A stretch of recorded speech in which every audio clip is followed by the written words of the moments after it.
Hi, this is Sarah. Thanks for listening to my show, Meant for More Conversations with Sarah Ali Moore, where we explore our greatest potential, the call to serve, and leading heart-centered change with full authenticity. Hi, friends. Thanks for joining for another night of Meant for More Conversations. And tonight we're talking about mental health. This is a subject matter that really speaks to the time that we're in right now. And with the changes that we're undergoing, the ways that, life has changed significantly. And where we're all sitting, having gone through this past year of change, understanding the vulnerabilities that exist, understanding the need for resilience, understanding the need for support, the ways of which we're not in connection in the same ways. Some of us might be sitting here, missing that connection, the ways we used to gather together in community, right? And spend time with one another. Whatever it was that we had as a support system for ourselves before this time, right? This pandemic, those things have become very shaky. And so all of that is creating a level of trauma, right? It's thrown us off, and we're finding a way back to a new normal together. And so this subject around mental health is really apt for this time right now. Now, I would say for myself, I grew up as a child of a parent who had some pretty serious mental health issues, and I endured a lot of trauma because of that. And yet there's a resiliency that comes from going through those experiences and the support that I've had to seek out in my life because of that. And so when I think about what mental health is, and mental health is really it's an opportunity to find wholeness. It's an opportunity to find balance and achieve balance in our lives. And so it's incredibly important to prioritize support in your life, to prioritize self-care, to prioritize self-love, to uncover the fears and insecurities, recognizing the ways which fear operates in our lives, or the fragmented aspects of ourselves that we really need to come into that integration to find wholeness again within ourselves, because that allows us to find a compass towards being whole, finding happiness, finding that joy that's not dependent on anyone else or any specific thing, but rather that we can find that for ourselves. And so this subject of mental health, I really want you to think about this topic as a subject that's going to be covering this idea around wholeness and the path towards getting there. And I'm really excited to talk to Dr. Nikki Dority. She did an amazing talk. The link to that talk is in the description section of this video feed. And definitely listen to her story. It is one that is filled with resilience and vulnerability, and one that I think a lot of people can relate to. And I'm really excited to talk to her tonight about her story and her wisdom and knowledge in this area of coming towards wholeness. And along with the work that she does, that's really centered on this subject matter and around self-care and wellness. So if you would all help me welcome Dr. Nikki Dority. Hi, Nikki, how are you? I'm well, Sarah. Thanks so much for having me. This is fun and I'm excited. I'm so excited for you to be here and to talk about this subject tonight. How are you feeling since TEDx, since this event? How is that for you? I think it was really inspiring to see and meet all of you guys. I think the two shared topics that I took from it were resilience and vulnerability. I think they were common threads for all of our stories and thoughts and beliefs. And it's been really, it's helped me a little bit shape the way I'm interacting in the world, in a lot of ways, just as a reemphasis. And like I said to you, I am currently living the life experience, and so Yeah. I'm like taking a whole new tack on like some hard things because they're gonna happen, and just one day at a time. Yes, one day at a time. We made it through 2020. Here we are in a new year, new energy, and having had a lot of growth, right? Which has offered us some insight on these vulnerabilities to find and discover our resiliency through them. And I talked a little bit with you earlier about this need for resiliency and coming to that. So first, can you tell us a little bit about nurture and the concept, and what you're doing today? Because I love the idea of this business model. I think it's fantastic. Thank you, Sarah. That's Yeah. nice. I'm one of the co-founders of Nurture. We're in the Highlands, and we're in an old school, which I think is really special and beautiful. And our mission is to create a self-care space that's safe for everybody to come to. We call ourselves a well-care marketplace, and that's great. But I think it's really a place where you can come and get taken care of and feel safe. We call it home for the whole human. But we basically have 60 plus different providers, which include acupuncture and massage, the whole physical self, the mind and body and spirit self.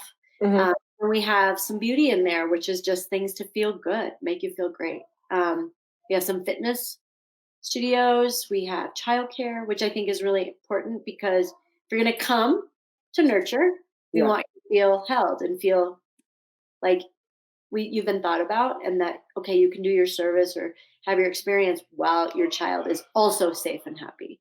I think that's amazing that you offer childcare. It's one of those luxuries, that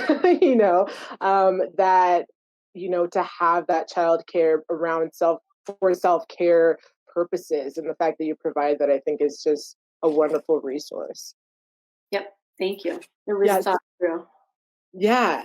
So during this time, doing a self-care wellness business that is about connection with human beings, and the fact that we're sitting here having to deal with social distancing rules and regulations, and how is that impacting your business, and what is the resiliency that you are cultivating right now? I think it's fascinating and innovative what you're doing. Thank you. Well, I would say I'm going to remember that one first, because my brain. The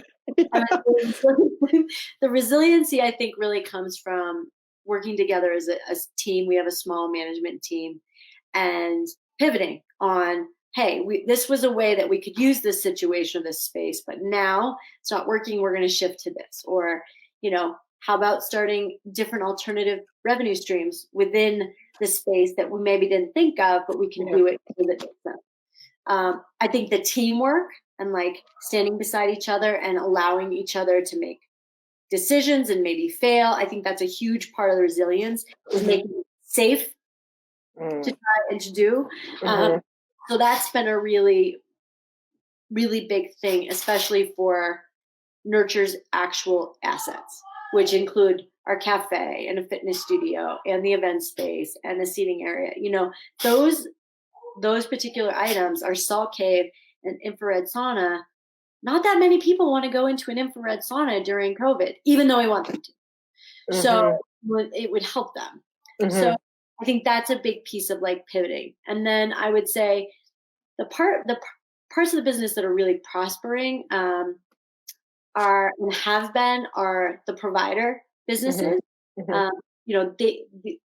They basically rent from us, but they're a community of ours together. But they're mostly one-on-one. So those businesses have had no issues. They've generally done well. and safely, and people need the wellness, and they're taking it more and more. So it's been an interesting thing. As we spoke earlier, we have many parts of the business, so it's not all one thing, and each piece of the business is responding to COVID and the challenges in different ways. So. And you are innovating on, and it's like a full package of wellness in literally every avenue you can think of. And I am really fascinated by that, and it feels exciting to have something that is touching really, it sounds like every area of wellness that you could possibly think of, from brain health to, body to like, spirit and positivity, like all these different avenues. You wanna share a little bit about that? Yes, ma'am. So as part of one of our pivot plans, we've definitely instituted things that we thought we'd do later, and they've become more virtual and more virtual based. So we're building out what we call a corporate wellness plan, but it could eventually just be an individual's plan as well.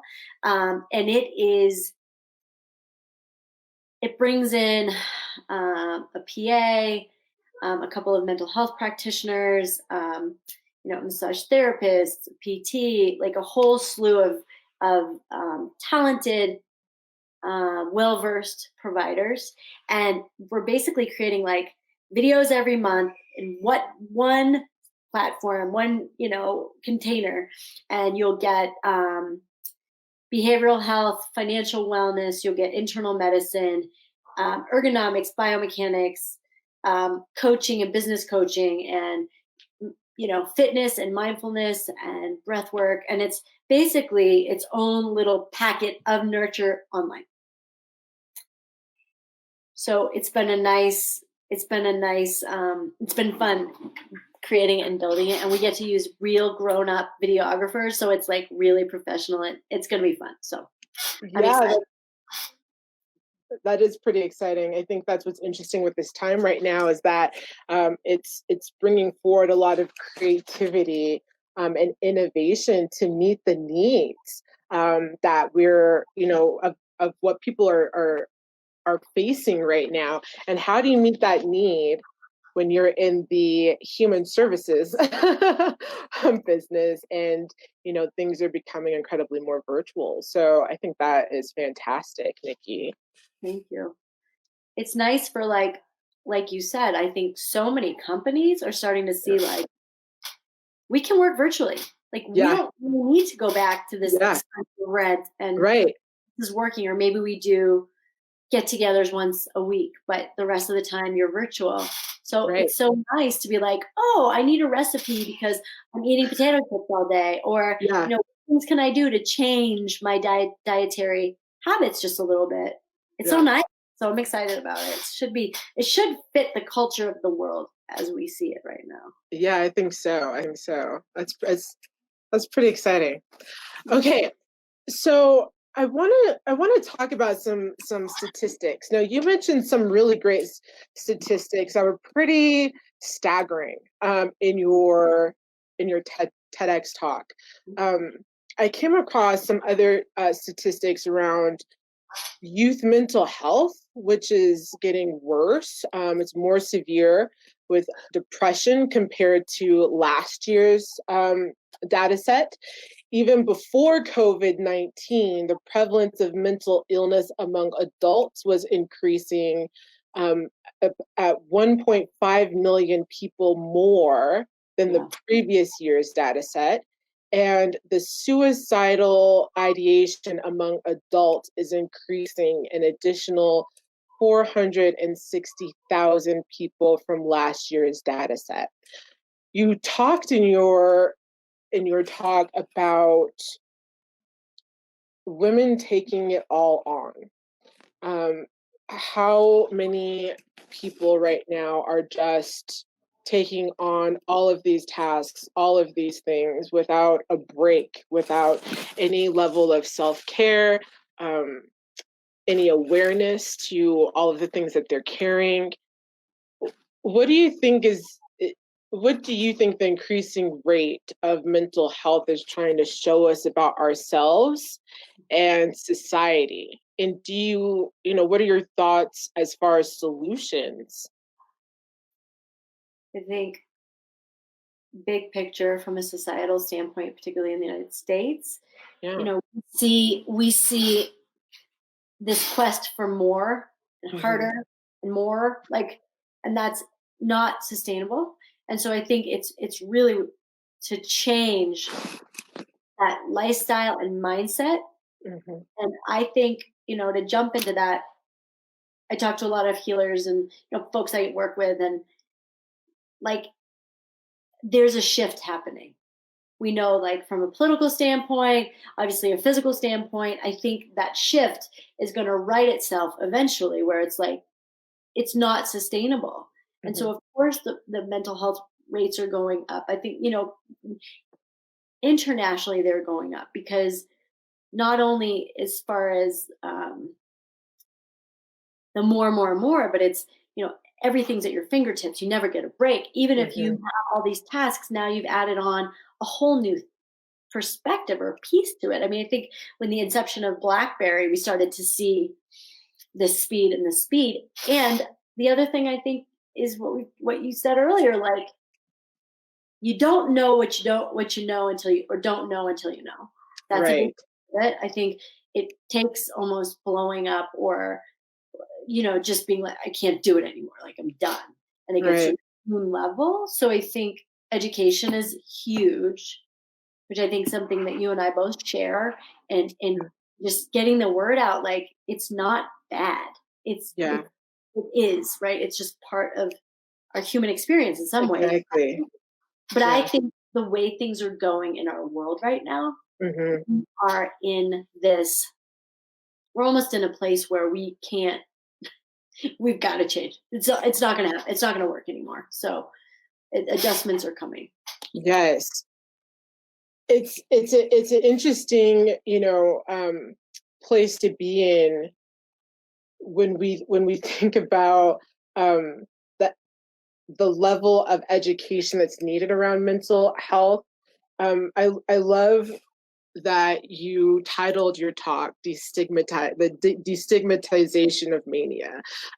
There's a reality, and for me, with my I'm a meditator, and I I know that when I am thinking about my own mind, right? Like there's a lot of stuff going on in there. It's like it literally it's like we're all crazy. Like if the way I know my own mind is like we all carry all of these fragmented aspects of ourselves. We carry these fears or insecurities that are conditioned from the trauma that we have experienced in our lifetimes. And all of those components that we are, most of us are not at all getting to know. Right? Like most of us are just like going through life like this is normal. This is what it is. And it's coming to understand that yes, it is normal, and um and there's a bigger picture to understand about it. um where you know in your story of what you shared when you had this, I call them breakthrough moments, because when we have breakdowns, when we have these breaks in our lives, what comes after them, where they're taking us to, is really charting us towards something that is going to really can expand or enhance your life. And that sounds like, and knowing you and knowing where you are today, that this was a huge breakthrough moment for you. Could you describe your experience, when you had this breakthrough moment, and the process after that, um, towards resiliency from it? Yeah. So I had, a very rough patch in a very short amount of time, losing family members. My mother got really sick, and other loss. And it was right before my old company, which was a retreat company, was doing a retreat. Ah, And so I could feel, I always call it like when it's just, now I understand it, but when it was like when things were driving too hard, I'd call it the freight train. I could feel this like engine in my heart, in my chest. okay. And I noticed it. And my mom was still sick and after her surgery, and I should never have left. Mm-hmm. Stayed with her, had some delegated and called it a day. But Okay. the breakthrough had to happen, right? Right. If I hadn't gone, probably the breakthrough wouldn't have happened. Codependent life, yada yada. So it happened. I got home. My husband was great. My family and my friends were wonderful as far as support. Mm-hmm. And I spoke to a therapist right away. And when she told me, and this is me stigmatizing, which is ridiculous, but she said, I really believe that you are bipolar and had a psychotic manic break. Like, I mean, I was Mm-hmm. on the ground, right? Mm-hmm. That was really hard information, although it shouldn't be. Mm-hmm. But I was afraid of it because I wasn't educated. And so since I've done a lot of reading and work. I have two therapists I work with, and just understanding, the medication I take, I need it. Like without it, as a bipolar, as a person with bipolar, I wouldn't do well without it.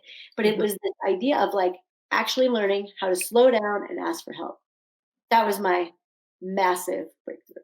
Which I didn't ever do ever. Mm-hmm. Never, Mm-hmm. not childhood, so Mm-hmm. Mm-hmm. it was a gift.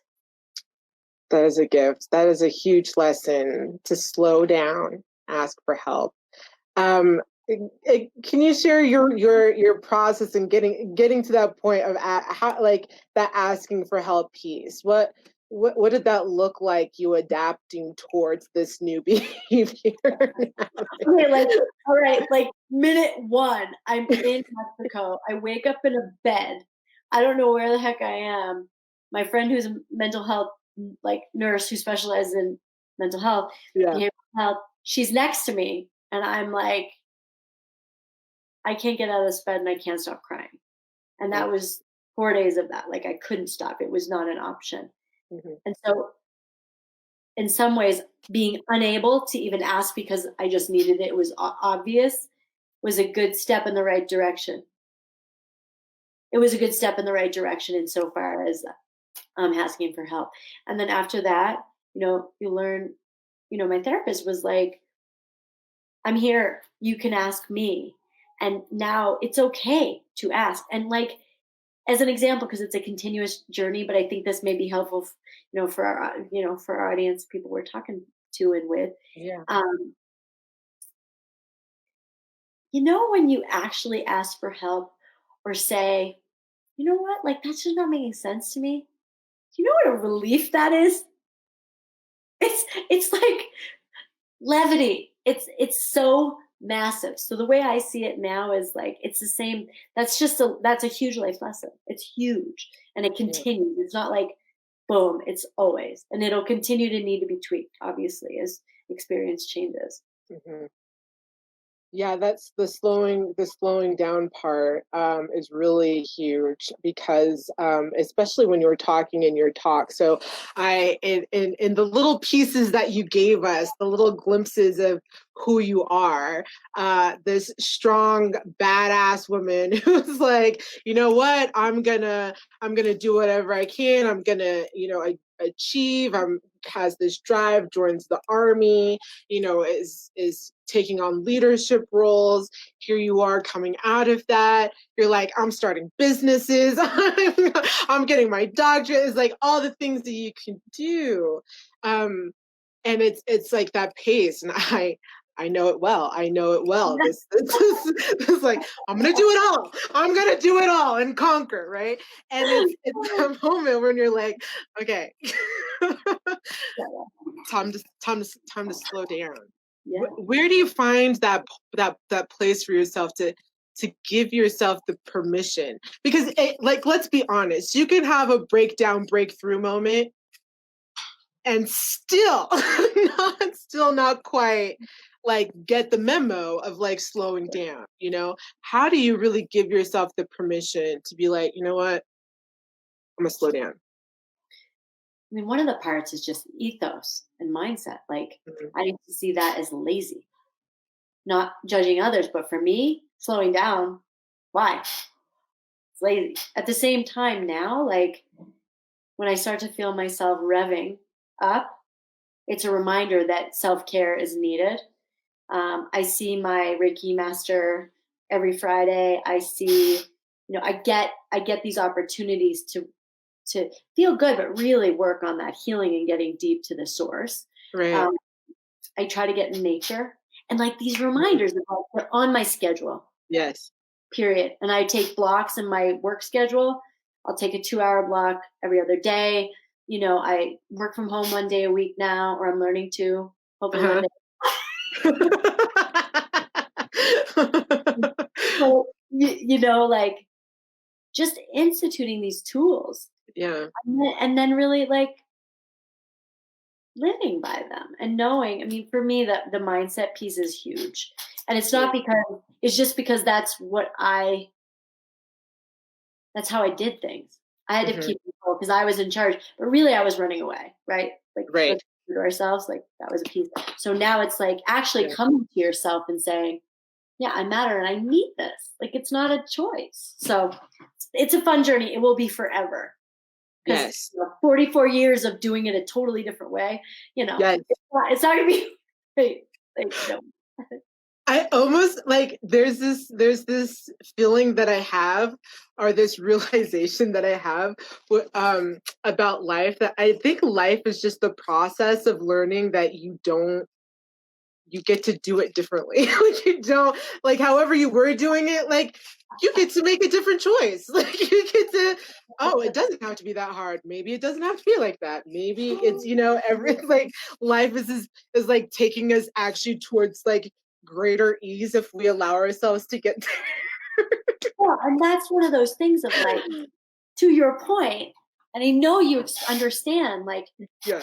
I used to always swim upstream. My whole life was like, go into the resistance because that's what you do. Yes. You must- I mean, my dad, we always laugh, we always laughed at like, we do hard, we work hard, we pick up rocks and build rock walls and like all this Yeah. stuff. And it wasn't living if you didn't do that. Yeah. Yeah.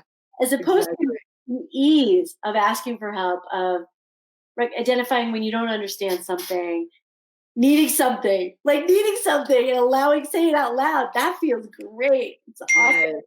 awesome. Yes. Um, so you touched on this just a bit in your talk, but I think it's something really important to expand upon, is this codependency, and growing up, learning this codependent behavior. And I thought it was really interesting when you talked about the point of like, you understand how you can't operate in that way any longer. Like, it'll put you in the grave, like this codependency. And that, that really is striking to me, because I'll say for myself, I'm in a time in my life right now, having come out of um a dysfunctional relationship, having come to some awarenesses about myself, and recognizing the pattern of the conditionings of your childhood, and the way that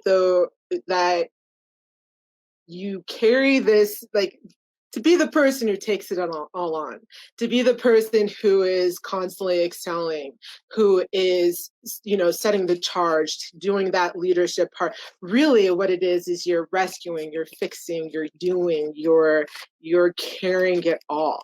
And I thought it was so interesting when how you made that remark about it will put you in the grave. Would you speak more about, you know, the detriment of this codependent behavior, and really what is underlining that, and really where should we be heading towards if we know we're in that pattern? You know, from a personal standpoint, I had a really crazy experience growing up. Mhm. I thought it was normal. Mhm. You don't know because you don't talk about it. Right. And like, why would you do Exactly. that unless Like, the person what? This is traumatic? I don't know what you're talking about. like CPS training, Yes, what? Um, Yeah. but part of me thinks, and part of me sees it now as you look back. Mhm. I grew up a codependent pattern with my father Mm, because he was the safest adult in my life mm, at that time, and the only way I really thought I'd find love from him was to succeed. mhm, So it created this really codependent cycle from, middle school, elementary school, because like I'll do well, he'll love me. I love mhm, you, and this whole thing. And then I mhm, I had a boyfriend in high school, same thing. And then mhm, a boyfriend when I was, in the army, same mhm, thing. So I repeated that cycle for so mhm, many times. And my best friend growing up, and still, like, we even had a codependent dynamic because we both grew up with one. mm, Right? We didn't know mhm. how to do it any other way. If we're gonna Right. love somebody, it's gonna be like, versus loving and having a healthy relationship and trusting it's always gonna be there unconditionally. Uh, Right. which is, I think, is a huge piece of a huge piece of it. Yes. And like we always say, like, if you don't know what you don't know, then you No. don't. So I think that was a big part of the realization for me.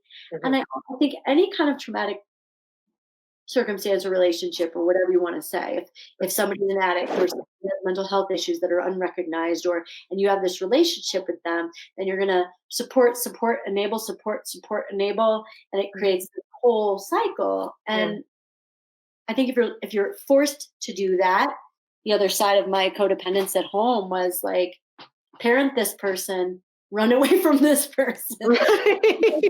Yes. Yes. And that relationship really can model a future. It really can. And it's so unhealthy. And you kind of know, like, why am I seeking these relationships that come out? Like, what is happening? Especially for me Yeah. with men. Yeah.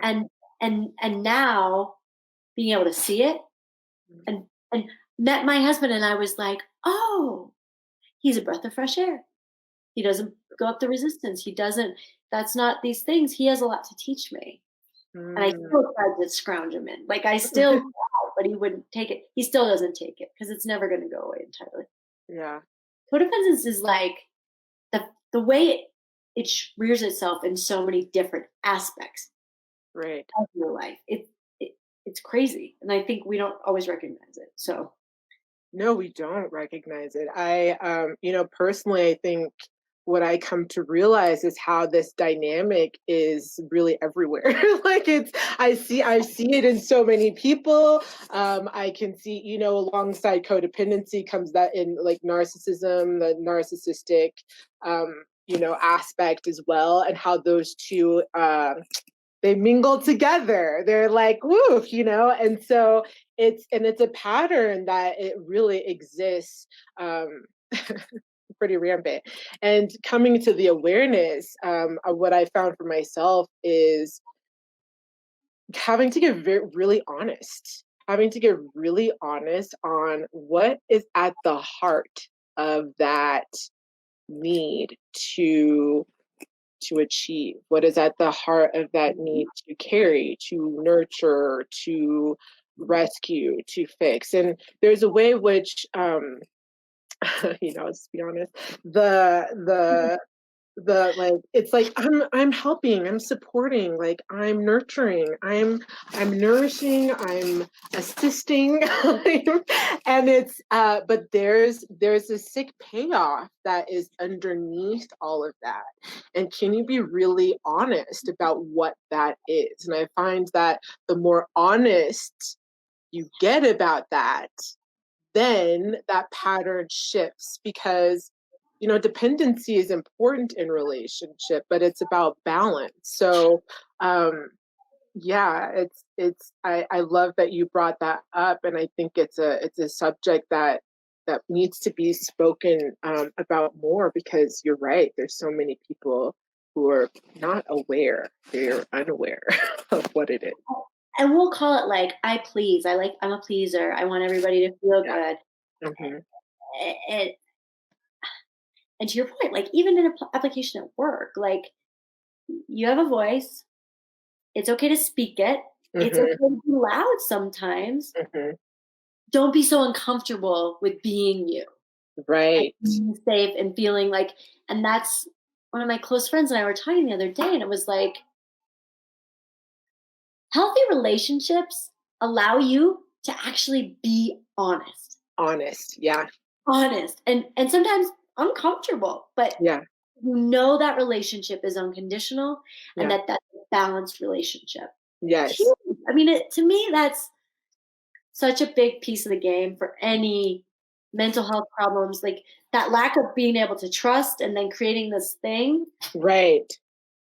What I would say, even on top of that, is like it's because the honesty part, what like the fear of that is about conflict. It's like conflict aversion. So it's like if you're in a relationship with someone that you think you love, or that is healthy, or this good relationship, but you feel afraid to bring something up, or to have the conversation, or to speak your mind, speak your heart, share your emotions, share what you're feeling, then you need to really reevaluate, because exactly what you said there, a healthy relationship offers you the space to share. um, I'm really finding it's about conflict, this avoiding conflict. And taking it and like somebody giving you input Mm-hmm. and not Right. freaking out, beating yourself up, like Right. getting defensive, either or, Right. like taking it, sitting with it, Mm-hmm. having a conversation or not, like Right. or whatever. Conversation. Yeah. But it is, I mean, I'm sure for you, I don't know for you, but Yeah. for me, conflict at home when I was little, Oof. I get Yeah. beat. Like, Beat, locked up, locked out. Yeah. All sorts of stuff. locked Mm-hmm. up, lock it in the basement. You stop talking. See ya. I mean, that was Yeah. reality, obviously, for both of us. Yeah. So of course we're gonna be like, Yeah. I just want to please everybody because I don't want that to happen. Yeah. It's big. It's big. That Exactly. would be my that piece of it. And I'm really working on it and working through it in therapy to like just continue to work on it, is like Mm-hmm. that piece of that ability to have conflict, right? It's Mm-hmm. man, and it's safe still. Yes. Which takes us into this next aspect of boundaries, which you talked about as well. And I am loving to understand more and more about boundaries. There's this feeling that boundaries are complicated. Like they're complicated, people don't really understand what they are. And I'm finding that boundaries are actually very simple. How would you explain boundaries? And how do you get how do you build a comfortability in sharing your boundaries? I'm learning. This is like forever. I think it's a lifelong. Yeah, those are like what I'd say is creating a space around yourself, both verbally and Mm-hmm.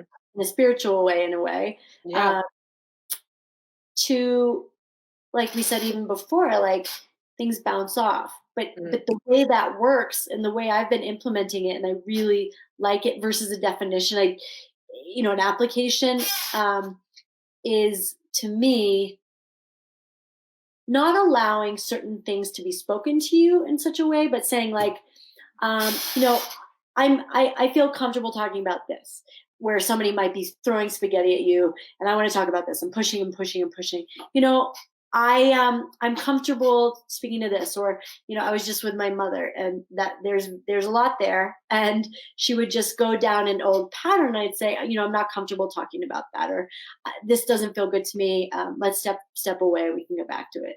Mhm. Those simple ways to create these guardrails, this protection in a healthy way, Yeah. and stand for yourself and be respectful. If you go into conflict or aggression, to me, only if it's necessary, right? Like if it's Yeah. necessary, you're in danger, fine. But Right. using that language, and I think the language is the hardest part. Yeah, that's true. Yeah, It that's can true. The be, language. Yeah, the language can be. Uh, but I don't think it's hard. It's practice, and yeah. it's setting a space where within which you're comfortable, so you're not pleasing, Hmm. you're also not getting small. Hmm. You're safe, Yeah. and I think that's it's really it's so huge too. It's so huge. It's a life changing thing, Yeah. and it's I would. uncomfortable at the beginning. What do you think? It is really. It can be really uncomfortable. You know, I find what I started to recognize with boundaries was expressing, you know, just really expressing my feelings and my emotions, like how I feel in the moment. It's like if something's not sitting right, it's like, and I'm the type of person who I don't, because I've learned to not react right away. That when I go through something or something's not feeling great, I take some time to sit with it and I actually process like, is this me? Is this basically, is this my junk that I'm feeling this way about, and really I need to introspect about myself, or is this like a real thing that I need to actually talk about? Like, do I need to bring this forward? And when I get to that point where it's like, yeah, so it might take me a day. I might need a day to process, to figure out where I'm at with things. Um, but I always come back and I say, and I just share how I'm feeling. It's like, hey, I have to talk about something that's, I feel I'm feeling weird about this, or, something upset me, or, I'm feeling confused about something, or whatever it is I'm feeling, and then I just share how I'm feeling. When this thing happened, it made me feel like this, and and I love Brene Brown's, like, the story I'm telling myself is, X, Y, and Z. Am I right? Am I feeling? Are my senses correct? And airing it out that way. And so in doing that, and the more I do that, I recognize what it is, and I want to talk about this piece a little bit about the inner child aspect. These things that we sort of compartmentalize from our past. That these moments are calling us to respond differently, so that we can actually take care of, right? To step into this different identity than what we were before, when we used to just avoid, shrink, be small, people please. Yeah, all those things, right? Yeah, because out of survival, it's like, oh, we're not in survival anymore. We get to be. Something at work I've been working on, Yeah, because I work with so many humans, and people are going to be happy, people are not going to be happy, whatever. yeah, And some people are just kind of aggressive, right? And I don't do well with that. It's yeah. too triggering. It may always be too triggering. Hmm. There's a healthy way to have discussion and conflict. Yeah, My new tool is, if somebody comes at you, whatever that looks like, you know, are more aggressive or different style, is, I have to think about that. I'll get back to you. yeah. That, like, I love that. and it works, and it just stops people in their tracks, and then they have time to maybe think about, how they present it, and then I have time to really process my thought Love and that. respond, because I get small. that's my usual habit, is to get small and feel stupid. Yeah. So, we all have our ways. And so Yep. that has been also a really good, it's helped a lot with work. Oh, I love that. That's a great tip. We have a question here from Bria, and I think this is a great question, Bria. Thanks so much for sharing this. How did you decide to make such a vulnerable TEDx talk? So the vulnerability it took and allowing that kind of exposure for yourself, and what was it like for you to make that transition to openness, um, to that openness as a speaker? What I experienced and what I've experienced, I've had two breaks, because it's going to happen. With Yeah. bipolar, it may, just I have to be honest with myself. Yeah. Um, both times, but before that, before we applied to do TEDx, uh, I just kept finding myself like with resources, but not really feeling like I understood the whole picture. Mhm. It just didn't feel like, and in healthcare, we see that a lot. A doesn't talk to B, doesn't talk to C. Yeah. But it was also like an emotional and spiritual component where I still had fear to talk about it. I still had shame to talk about it. And so through my work and through forever work, um, I started to think about it a little bit less. I had my tools for me, Mhm. but thinking about it as, this happened. This is, I think there's a huge need for us to open this up in a much more comfortable way, because any other neurological disease, it wouldn't even become conversation. Right. It's really just a different part of the brain, truly. Mhm. Mhm. Um, so I just started to look at it that way. And as a clinician, my experience in the past, seeing people with stigmatized issues and disabilities like pelvic pain. Oh, it's just in your brain. Uh, Right. I mean, how many times I heard that in, 20 years, 50. Mhm. So I just started to look at it from the patient's side too, and felt it was important to start to share. So that the vulnerability, it started to disassociate myself and think of it more in terms of others too. Beautiful. Because we need to share. Like if we don't share, nothing's going to change. It's Right. my it's my responsibility as far as I'm concerned. Oh, I love that. Yeah, I'm a big believer of oneness and how we're interconnected. And so it's like we are carrying, like we can be carrying these things, these secrets, these things that we feel like we can't share with other people or we want to be private about. But it's the realization that if we really understand the connectedness, like that secret that we're keeping or those things that we're holding back, in ourselves, it's like we're actually keeping an opportunity away from other people, because really openness is so important, especially when we're talking about this path towards wholeness. It's like you can't get there without being open. And that shame I felt when I was first diagnosed. Yeah, yeah, I would love to help other people, yeah, not at least a little part. Maybe don't feel it, not feel it like that, because you feel so yes, alone. There's something wrong with me, and am I ever going to do anything again in my life? Am I right, already a mom? Like, yeah, and that's not being negative. That's what went through my mind. Like, this is hmm, so scary. So if you get a chance to say, "Hey," you may not even have a diagnosis, but right, you're doing this, this, this, this, this, this, and you're starting to fall apart. And now you right, have autoimmune disease, and now you have, chronic pain, and you have all these things seeding. They need to hear this too. yes, We're not different in many, many ways. So hmm, I just felt it was my job, my life. yeah.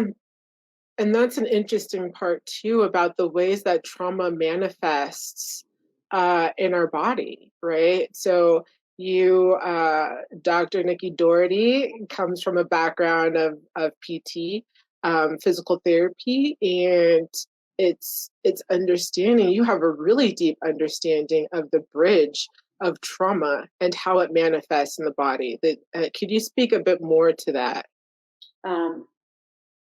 Yes. I worked from day one with a patient population in low back pain, sacroiliac pain, and that obviously is stigmatized in its own right. Like, Mm-hmm. oh, they still have low back pain, like, and misunderstood and not understood, clinically. Mm-hmm. And then, so there was a taste there, and you could see the manifestations of different things that had happened, and hip pain secondary to X, but really what happened with that, and how they go together, because it's both. And I treated a lot with a behavioral health therapist who we would share and trade.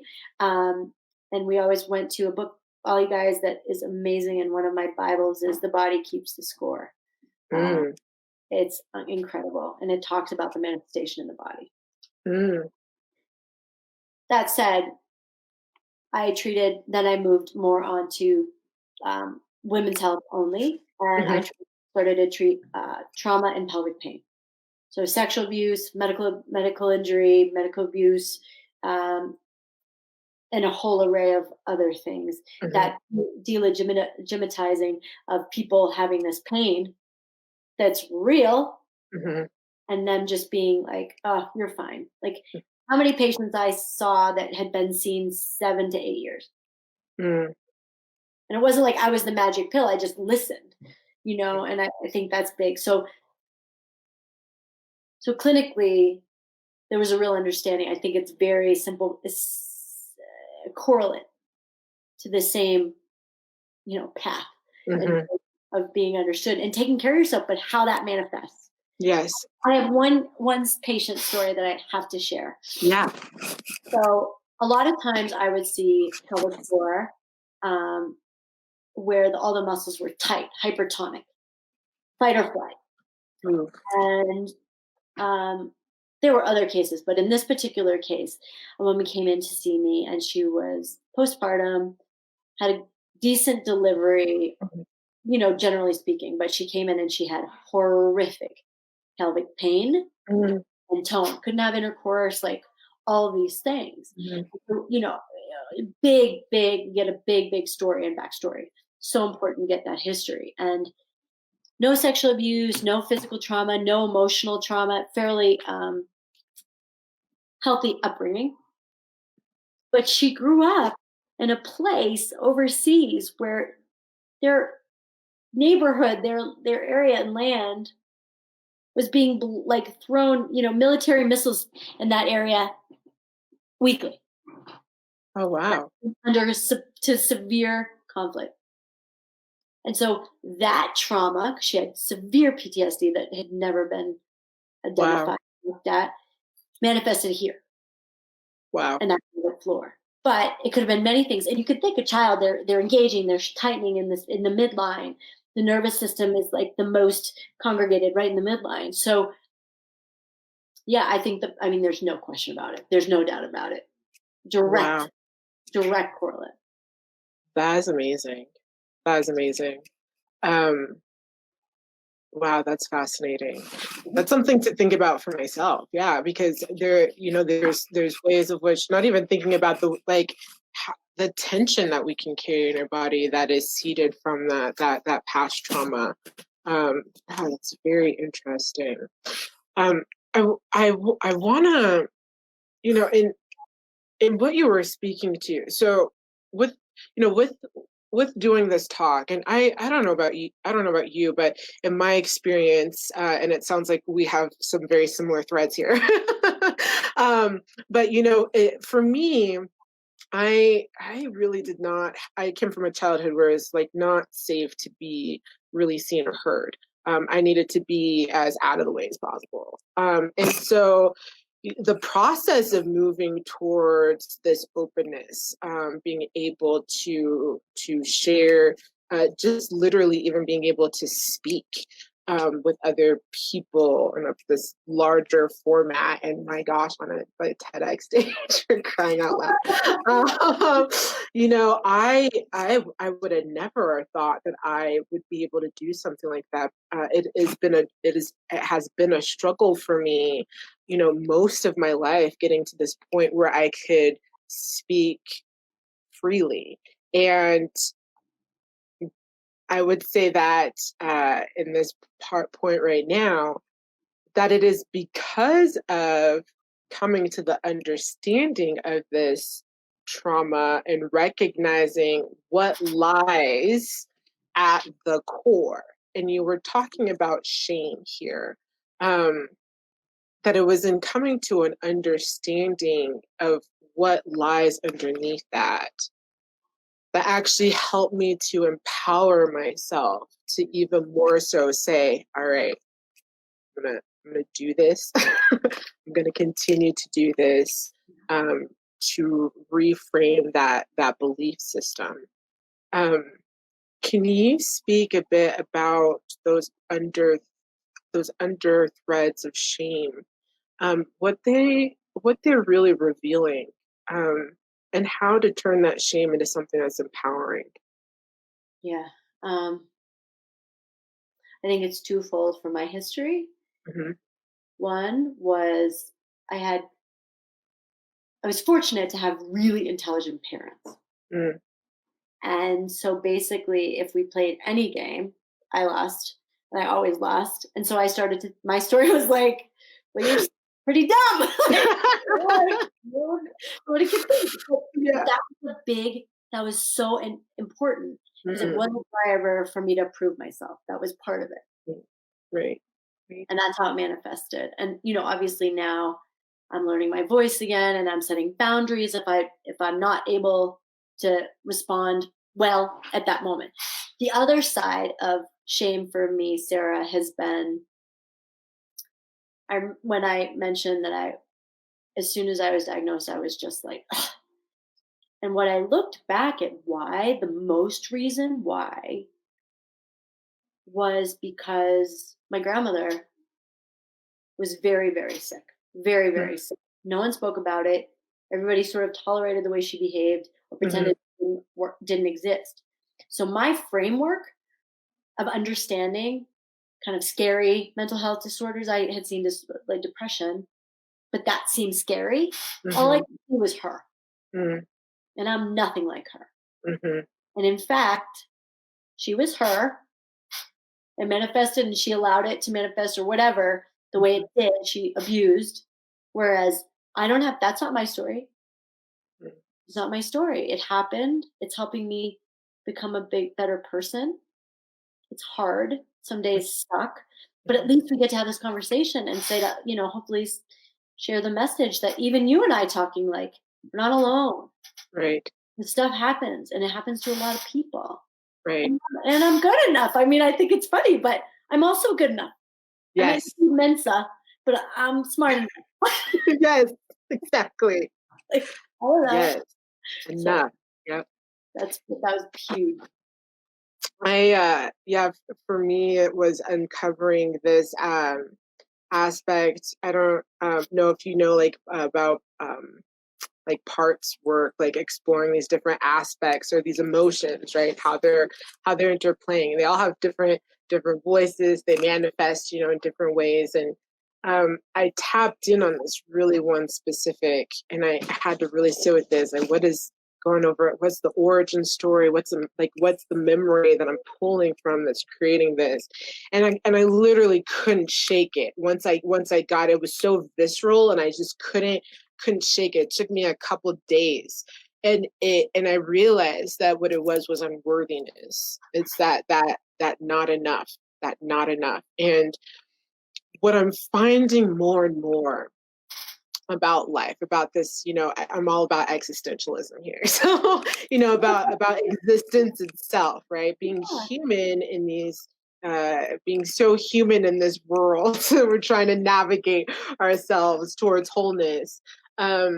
Is that it's almost like we're I want to say bred, but we're not. It's like we come in to experience trauma that is creating this feeling of unworthiness. And there's a lot of people who, you might be listening, you're like, I don't feel unworthy. Like, I totally feel worthy. I totally feel like I'm enough. But if you really sit with it, there are ways of which we avoid don't express, don't communicate, or we react and jump on, or, there's all these different ways that we can operate in our lives. And at the heart of it, I'm finding, is this unworthiness, this feeling of not being enough. When you discover that for yourself,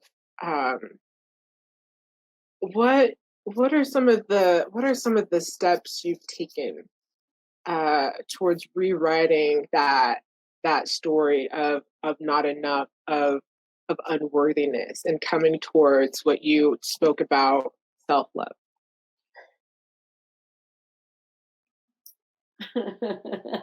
I'm stumped.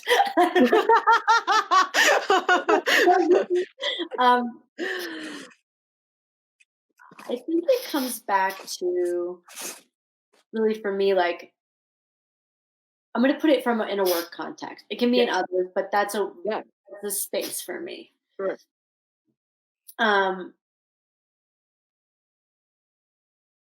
And like, I am enough. Like, this is a subjective topic, and my opinion is worthy to be heard. Like, that simple thing. And I say it as a mantra every day in the morning. I need to hear it every day. Like, remind. Yeah. And also, like, creating spaces in yourself so you're not setting yourself up for failure, so you don't then you feel like a failure. You know where you're not, but it might not, you may have this style. And so that question that you said, or that thing we were talking about with boundaries, it's like, okay, I'm gonna have to think about it. I'll get back to you when I know, when it's appropriate.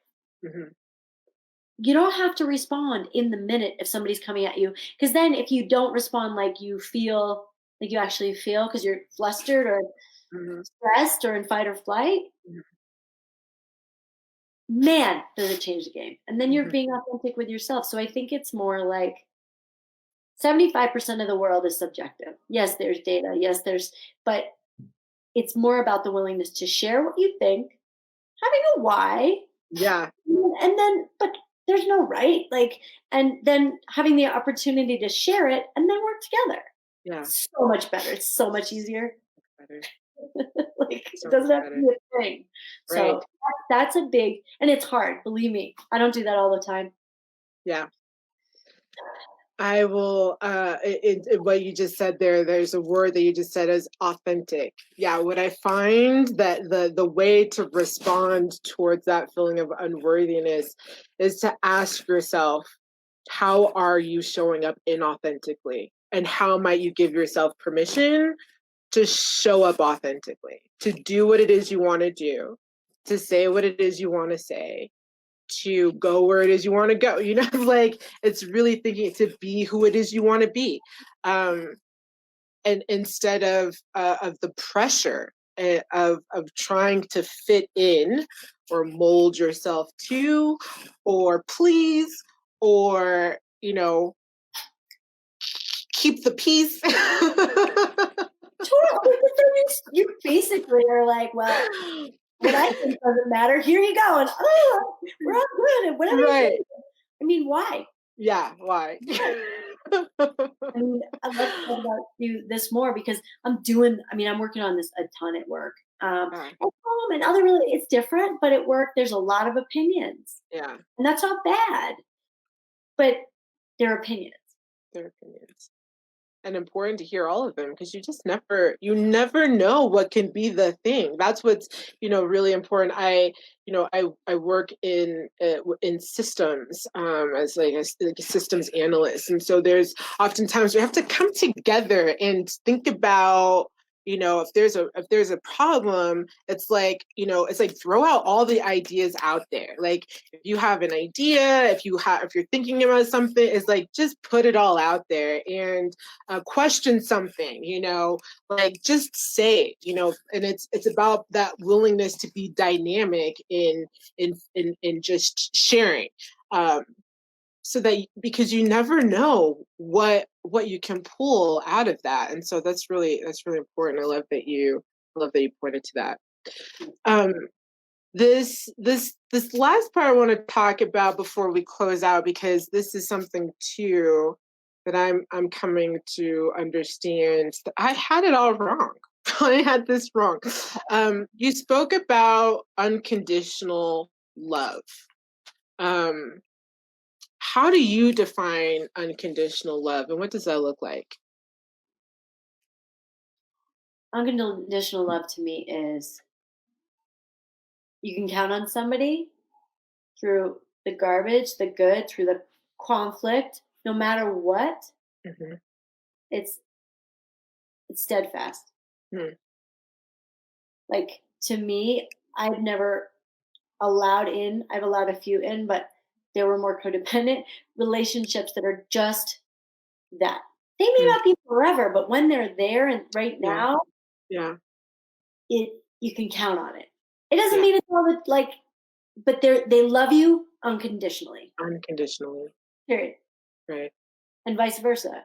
Like, to me, and that's also a new universe for me. It's probably 6 years old. Yes. For me, what I learned about unconditional love, so in talking about this codependency piece, I thought unconditional love was, like, I'm gonna go hard, I'm gonna love hard, I'm gonna be of service to, I'm gonna support, I'm gonna tolerate and tolerate and tolerate, I'm gonna take it, I'm gonna forgive you.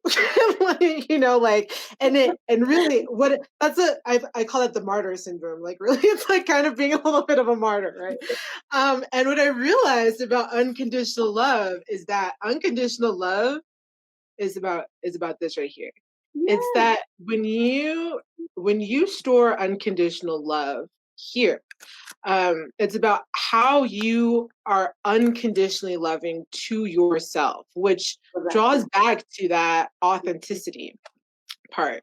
When you are unconditionally loving here, then from the state that you're in, you are actually the most loving, because what I'm coming to understand about love is that love is truth. Love is truth. Love is about being true in the moment. So it's not about placating or, taking on someone's thing or smoothing and softening. Like, that might be part of it if that's the truth in the moment. But there can be times where you might need to say or express something that could create conflict, right? Because we've talked about conflict. It could create conflict, but that conflict is needed because there's truth that needs to be brought forward. And it's up to the other person whether they're willing to engage that truth or not. But you're fully in your expression of love. And so what I'm learning is, like, unconditional love is really about what is the state of love that you are. And that state of love should be always true. Totally. Yeah. Totally. And not the same, but mirrored in terms of mirrored. Yes. Mirrored back. Yeah. Being and that's that part with conflict, right? Is like two people being willing to engage. Being willing to engage. And to find a way towards, a win-win situation, because really that's what love calls, is finding a way that's honoring the whole, and it might take some time to get there, but it can be done. People yeah, I love all the points that you made at the end of your talk. One more thing about self-care. Because I think this is what's really interesting. You said it in your talk about self-care as, it's like not productive. Like, there's this idea of like self-care. That's not productive at all. As a society, why do we see self-care as this thing that's not productive? Because actually, if, like, research is showing, right, that, like, self-care creates more productivity. Am I wrong? Help me here, Dr. Nikki. Yes, come on. like, people that work a 6-hour day are more efficient than people that work an 8-hour day because they have more time to themselves and they can Yeah. actually reset and come back fresh. I mean, Yeah. yes. Yeah. Yeah. And don't you think, I mean, I said it earlier, but, and I don't mean this to be, I don't want this to sound like judgmental. Mhm. I do think there are people who see providing themselves self-care is selfish, Mm, is being lazy and unproductive, and right. that's judgment. You know, self-care could literally be sitting right here talking to you. This is Yeah. magical and feels great. Like, it Oh, doesn't it have feels to great. be a Right. massage. Like, that is also great. Yeah. But we were just interviewed on Channel 7 for Nurture. And we were talking about it a little bit and like, what does this really mean? Mm. And it's time that makes you just feel the most you, the Oh, most I love the most ease, the most you, where it's just, it could be millions of things. You know, I talked about lots of options, that. but there's over a million more. Hmm. Self care, it just doesn't have to be as complicated as we make it. Right. Oh, I love that. Yeah, it doesn't have to be complicated at all. It's literally, yeah, it's following the path of joy or following your bliss is I guess what Joseph Campbell would say, following your bliss. Ugh, Yeah. so And the good. path of bliss is always going to take you towards like greater things, you know. It's highly productive actually. So, yeah, here's to moving into 2021 and the future with more self-care, more bliss, more joy. Come on. Joy, joy. My homework for my therapist, my number one homework, to say this, is your homework is joy. Okay. Like, all right. What does that mean? It's something to think about. I'm like, Yeah, yes, what feels good? yeah, Laying yeah, down and taking a nap isn't is also self-care, right? Like, yeah, something right. huge. So Yes. remember. Yes. Oh, Joanna says, I can't wait to have a TEDx reunion. Yes, I agree. I can't wait for us to gather together in person. And yeah, I just can't wait for that moment. Dr. Nikki Dority, so amazing to chat with you tonight. Is there anything that you want to leave with our audience tonight? Any last thoughts, really thinking about the subject matter of this talk that you've done? Um, what would you like to leave people with tonight? And I think my goal and initiative is to remind people like you're never alone. Like, there are resources, there are ears, there are that self-love that you talked about, and also that extension of that you're never alone is it's okay to ask for help. Mhm, It's vulnerable and authentic. It's not weak, mhm, which I think culturally has been defined as that, and it's just not. I think we've had some beautiful researchers change that game a little bit and help mhm, get the word out. mhm, Um,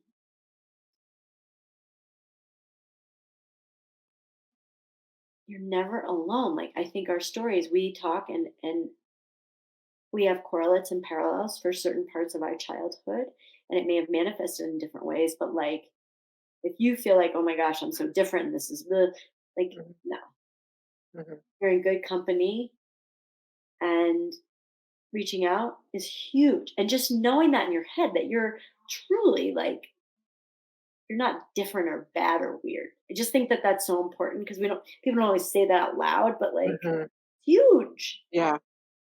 And also like just start to think about and recognizing ways that you can really still see yourself as enough.